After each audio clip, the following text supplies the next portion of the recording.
Al oído, Sergio, al oído de Mar, al oído, compañeros. Pues muchos temas para tratar en este inicio de semana, y uno de los temas que podemos empezar a comentar es el tema de la alcaldía de Bogotá y del desgobierno en Bogotá, ¿no? No solamente el tema de las obras, sino la inseguridad reinante en la ciudad. La verdad es que ve uno historias, oye uno quejas de tanta gente que está sufriendo la inseguridad Y, en nuestra ciudad. y vale la pena, doctor Fernando, comentar brevemente algunas de esas historias porque eso servirá para que nuestros oyentes estén en alerta y no vayan a caer en esos trucos delincuenciales que están utilizando los dueños de lo ajeno en las vías de Bogotá. Yo quiero empezar con una de ellas. Mire, en la vía que nos saca de Bogotá a Villavicencio, en la carretera, ya después del relleno Doña Juana, suele ocurrir que alguien se le acerca a usted en una motocicleta, lo alcanza en el vehículo y le dice, oiga, va pinchado. Usted no sabe si está o no está pinchado, a no ser que tenga sensores, obviamente, que le indiquen ello.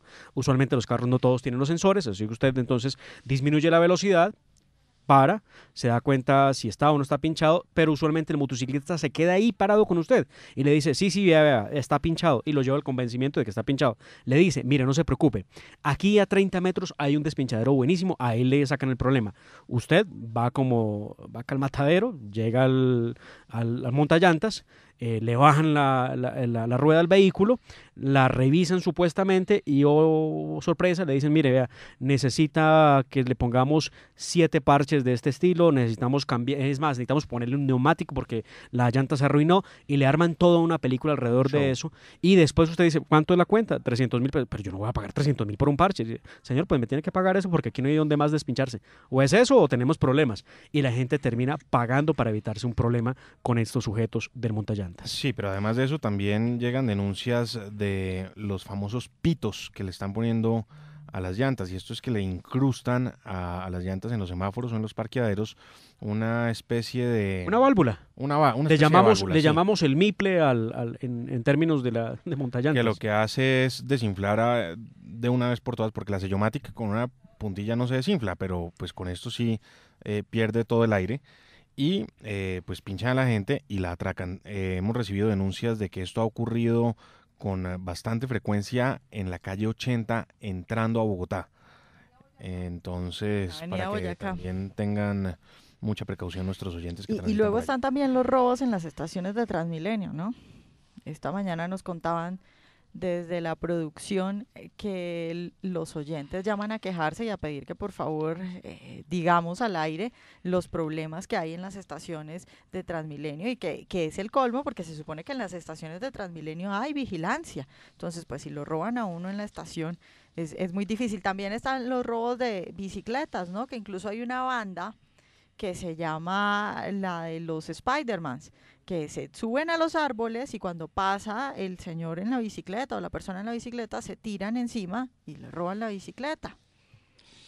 Bueno, y al mismo tiempo el alcalde Peñalosa anda con unas ideas muy curiosas sobre esta ciudad, acompañado por un consejo que uno no sabe por qué el consejo está en lo que está. Pero hablando sobre la séptima, todos hemos dicho lo que es visible, no se necesita ser experto, ingeniero en movilidad para saber que la séptima va a acabar con la movilidad en la ciudad. Con la avenida Caracas ya pasó, la avenida Caracas quedó un corredor muy estrecho por donde pasan unos carros y la inmensa cantidad de vehículos que no son públicos, que no son privados y que son indispensables para que una ciudad se desarrolle. Las volquetas, los cuerpos de bomberos, los buses que llevan y traen a los niños. La 14 quedó prácticamente perdida y ahora va a perder también la carrera séptima. Y dice el alcalde Peñalosa en una entrevista que aquí tengo en mis manos lo siguiente: hay obras orientadas a que haya integración social y que requieren coraje político, por ejemplo la troncal de la séptima. De manera que la troncal de la séptima no la está construyendo Peñalosa para mejorar la movilidad, sino para que haya integración social. Porque a los carros privados, con los carros privados va a acabar, pero va a acabar también con la inmensa cantidad de transporte que hay por la carrera séptima que no va en carros privados. Ah, pero le explican por qué, le preguntan por qué, y conteste esta belleza. Porque la séptima es la vía que atraviesa los 5 kilómetros alrededor de los cuales vive por lo menos la mitad de los 50.000 colombianos más ricos y poderosos. Por eso nadie se atrevió a tocarla. Y lo repite una y otra vez en el reportaje. Eso es una pelea y yo voy a dar la pelea. Ni una palabra justificando el flujo de vehículos, diciendo que la gente va a pasar más fácilmente de un lugar a otro, diciendo que van a mejorar los índices de movilidad de una ciudad que se volvió desesperante, exasperante. En Bogotá no se puede ir de un lugar a otro y cada vez va a ser peor. Ya hay cifras de que el año 2018 fue mucho peor que el 2017 y el 2019 será peor. Y si la séptima a la séptima le van a hacer lo que Peñalosa quiere hacerle, esto se va a acabar. Y lo dice Peñalosa y lo dice tranquilamente. De manera que va a dejar amarrado el tema de la séptima. Lo que vamos a dejar queda totalmente contratado y amarrado. Que él no va a dejar. ¿Sí? Será lo mismo que pase con la Caracas, doctor Fernando. Usted transita en la Caracas a partir de la calle 49 y usted va a ver al lado izquierdo unos avisos grandes en tela que dice por aquí pasará el metro de Bogotá. Entonces usted tendrá obras en la séptima y obras en la Caracas. ¿Qué va a hacer Bogotá para movilizarse? Nada, y a Peñalosa no le importa, a él lo que le importa es la integración social y por eso defiende la ciclovía y dice que la ciclovía es el lugar magnífico donde va al mismo tiempo el ejecutivo y el mensajero. No. Es un tipo, pero aquí tengo el reportaje. Sí, pero los ciudadanos tienen miedo además, doctor Fernando. Nadie quiere subirse en la bicicleta sin, obviamente los que lo tienen que hacer porque es su medio de transporte, lo hacen pues con el carero en la mano, con el rosario en la mano, porque lo más seguro es que lo puedan atracar en cualquier parte. Sí, ese es un tema en el que Peñalosa insiste mucho y es como el orgullo de él. Yo lo he escuchado muchas veces decir que Transmilenio es prácticamente el único transporte en el mundo donde la gente que tiene buenos recursos y que no es solamente pobre, monta en él. Pero claro, lo que dice es, yo quiero prácticamente obligar a todo el mundo a que monte en Transmilenio porque prácticamente va a acabar con todas las calles y no va a ser imposible andar en un carro. Eso es más o menos la estrategia de él para que la gente monte en Transmilenio o que se monte en una cicla. Sí, le fascina Transmilenio y está diciendo que Transmilenio es lo mismo que un metro. Se le olvida que el metro no tiene que parar en los semáforos y el Transmilenio sí. Ese pequeño detalle se le olvida. Y se le olvida que el metro recorre la ciudad por sitios donde no va a interrumpir el tráfico que ya existe. O el metro va subterráneo y por debajo de tierra no hay semáforos ni hay nada, no hay obstáculos. O va a ser elevado y lo mismo. Pero el Transmilenio sí se construye eliminando las vías que la ciudad tiene disponible. Entonces no puede ser lo mismo, ni es lo mismo, ni transportan el mismo número de gente, ni tiene la misma velocidad. Un Transmilenio donde hay semáforos, pues es de una lentitud desesperante, ¿o no? Sí, claro, bueno. ¿Qué es lo que ocurre? ¿Qué es lo que ocurre en toda la troncal de la Caracas? Súmele a eso los accidentes que tiene el sistema con los buses contra vehículos y particulares, inclusive hablo de peatones en la calle en Bogotá. Esto es preocupante ver cómo un bus de esos al que le ponen más de 200 personas muchas veces y que los cargan allí como si fueran animalitos, lo que no debiera ser así, doctor Fernando, sobre todo por el peligro que existe en una frenada. Cada vez que un bus de Transmilenio evita un accidente de tránsito porque se fue el semáforo o porque alguien se voló el semáforo y frena, la tragedia está cantada. O porque un peatón se quiere colar a la estación de Transmilenio también, ¿no? Es la otra. Ese es el otro problema. Claro, no, por eso hasta donde yo tengo entendido, la indicación que tienen ellos es que no frenen, así sepan que van a atropellar a alguien, porque el daño que le pueden hacer a la gente que está dentro es mucho mayor. Bueno, ¿y qué tal pues el problema de las vías y de las arterias donde está tumbando los árboles y de los parques? Pulmones, ¿no? Pulmones de la ciudad, además. Un escrito sobre parques para todos, de un tal Orlando Molano, donde dice bellezas como esta: la felicidad está en la igualdad, Y esta igualdad se genera cuando todos los ciudadanos tienen los mismos derechos en su espacio público. Y es precisamente en los parques donde todos pueden estar, sin importar qué cargo tienen, cuánto ganan o en cuál estrato viven. Los parques son para todos los bogotanos. ¿Y quién dice que no? Y porque hay que tenerlos en cemento. ¿Y por qué nos hablan de igualdad? Esto suena como puro discurso escrito en La Habana, Cuba, ¿no? Pero así es, así es. Y entonces, en lugar de árboles y de árboles que dan aire, que dan oxígeno, que dan luz, que le dan belleza a una ciudad, una cancha de fútbol. O volardos. O volardos o canchas de fútbol. No. Al señor Peñalosa va a haber que hacerle el arqueo de caja rapidito, porque va a acabar con esta ciudad. Va a acabar con esta ciudad. Nosotros hablaremos pronto con los candidatos que tiene el Centro Democrático a la alcaldía de Bogotá y que vienen del Consejo a ver qué batallas libraron para impedir estas cosas, estas atrocidades que se están cometiendo contra la ciudad de Bogotá. Pero mire, Peñalosa no sale bien librado en ninguna encuesta, ningún sondeo que hacen sobre su gestión.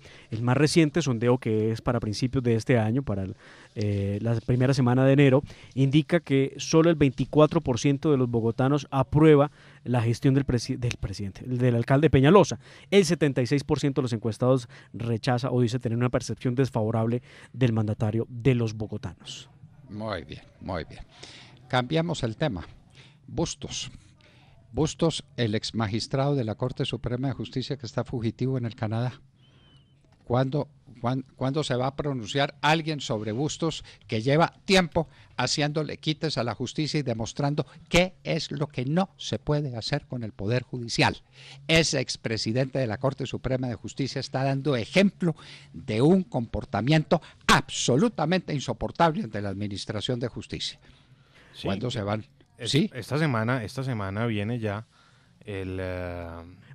se supone que se presentará la acusación contra Bustos, que se produce, Sergio, en un momento en el que Bustos ha recusado por quinta vez a Eduardo Rodríguez, que es el investigador en la comisión de acusaciones. Pero vea usted, el fin de semana conocimos una relación de las pruebas que existen contra de Bustos en este proceso y del que tendremos seguramente noticia de primera mano en esta misma semana cuando se presente el escrito de acusación que deberá ser aprobado por la Cámara de Representantes en plenaria para luego pasar a la plenaria del Senado de la República.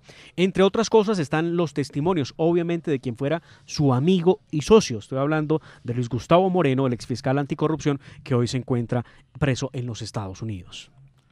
Sí, así es. Esto lo presenta el diario El Tiempo, lo presentó este fin de semana, la evidencia que podría hundir al exmagistrado Bustos, pero pues él allá en Canadá y el abogado pues insisten que sí, que volverá al país, pero ya... ¿Y por qué no se le dice que es un prófugo de la justicia? ¿Y cuánto se demora la gente en reaccionar y en decir, ese no es un exmagistrado, ese es un prófugo de la justicia? Claro, pero no es prófugo en la medida en que no tiene orden de captura, ¿no? Bueno, y por eso es que pudo salir del país tan campante.